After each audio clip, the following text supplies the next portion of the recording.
ગુરુવરી મહંત સ્વામી મહારાજ અનોખી સ્મરણ શક્તિના ધારક, તેમની કેટલી યાદ શક્તિ એ તેમના જીવનમાં જોવા મળે છે એ આજે આપણે આ પ્રવચનમાં જોઈશું. ગુરુ સાક્ષાત પરબ્રહ્મ, સંત તે સ્વયં હરિ, સો નર આપ સમાન રઘુરાયા. એવા સંતનું દર્શન થયું ત્યારે એમ જાણવું જે મને સાક્ષાત્કાર ભગવાનનું દર્શન થયું. ખરેખર સાચા સંત ભગવાન તુલ્ય છે. આથી જ ભગવાનના કલ્યાણકારી તમામ ગુણો આપણને સંતમાં પણ અનુભવાય છે. શ્રીમદ ભાગવતના પ્રથમ સ્કંદના 16મા અધ્યાયમાં ભગવાનના 39 ગુણો વર્ણવ્યા છે. આ તમામ ગુણો આપણને ભગવાનના અખંડધારક સંત પરમ પૂજ્ય મહંત સ્વામી મહારાજમાં જોવા મળે છે. આ 39 ગુણો પૈકી એક ગુણ એટલે સ્મૃતિ, એટલે કે સ્મરણ શક્તિ. જ્યારે ભગવાનના સાચા સંત માટે સ્મૃતિ શબ્દ પ્રયોજાય ત્યારે તે શબ્દથી તેઓની તીવ્ર યાદ શક્તિ જ નહીં, પરંતુ તેમાં તેઓની ભક્ત વત્સલતા પણ ઉજાગર થાય છે. કારણ કે તેઓ ભક્તોને અને ભક્તોની સેવાઓને ક્યારેય ભૂલતા નથી, તેનું નિરંતર સ્મરણ રાખે છે. સામાન્યપણે 80 વર્ષના ઉંમરે પહોંચેલા વૃદ્ધો પોતાની સ્મરણ શક્તિમાં આવેલા ઘસારાને અનુભવતા હોય છે. ભગવાનની પણ આ જ ગોઠવણ છે કે વધતી ઉંમરે સ્મૃતિનો લય થતો જાય.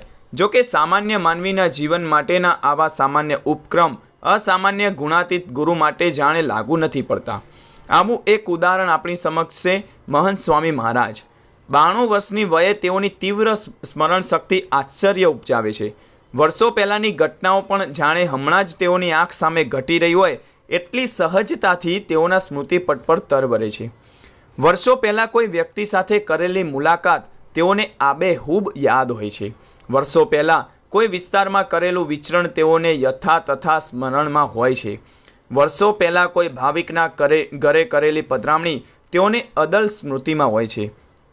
આ વાતનો અનુભવ તેઓ દ્વારા ભાવિકોને યાદ કરાવવામાં આવતી જૂની વિગતો દ્વારા થાય છે. હવે આપણે પ્રસંગ સાંભળીએ. તારીખ 10/4/2017ના રોજ મહંત સ્વામી મહારાજ કંપાલાથી પ્લેનમાં નૈરોબી જતા હતા. સ્વામીશ્રીની સમાંતર હર્ષદભાઈ રાણા બેઠા હતા. તેમને જોઈને જૂની સ્મૃતિ વાગોળતા મહંત સ્વામી મહારાજ કહે, હર્ષદભાઈ 1970માં સફેદ શર્ટ અને બ્લુ રંગની ટીપકીવાળું કફ એટલે કે ગળામાં પહેરવાનું એવું એક વસ્ત્ર, એવું તેઓ પહેરતા, ફાંકડા લાગતા. સ્વામીશ્રીની સ્મૃતિ શક્તિ કેટલી અદ્ભુત છે. 47 વર્ષ પહેલાંનું યાદ. ક્યારેક તો તે વ્યક્તિ પોતે પોતાની વિગત ભૂલી ગયા હોય પણ સ્વામીશ્રીને યાદ હોય છે. સ્વામીશ્રીની સ્મરણ શક્તિનું કારણ હરિભક્તો પ્રત્યેની તેમની આત્મીયતા અને તેમનો મહિમા છે.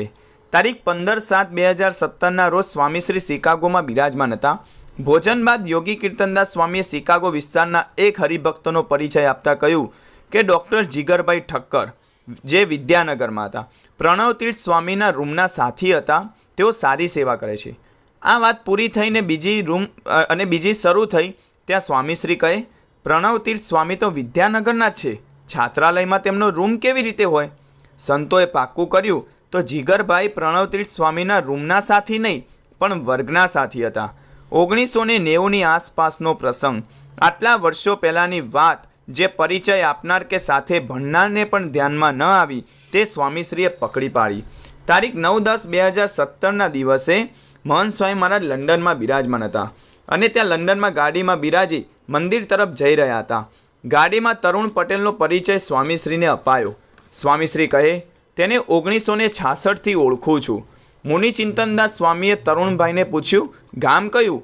કરમસદ. આવું તરુણભાઈએ કર્યું તો મહંત સ્વામી મહારાજ તરત બોલી ઉઠ્યા, મોસાળ ભાદરણ. સ્વામીશ્રી એક એક હરિભક્તને કેટલા વ્યક્તિગત રીતે ઓળખે છે. તારીખ 25/9/2017ના રોજ સ્વામીશ્રી લંડનમાં બિરાજમાન હતા. આત્મસ્વરૂપદાસ સ્વામીએ અરુણભાઈ પટેલ નામના એક હરિભક્તને બતાવીને સ્વામીશ્રીને પૂછ્યું, સ્વામી આમને ઓળખ્યા? મહંત સ્વામી મહારાજ તરત જ પોતાના 2 હાથ પોતાની ગરદન પર મૂક્યા. અરુણભાઈ તરત જ સમજી ગયા અને હસી પડ્યા. રાજી થતાં તેઓ કહે, લાંબા વાળ. સંતોને જિજ્ઞાસા થઈને પૂછ્યું, તમે ક્યારે લાંબા વાળ રાખતા હતા?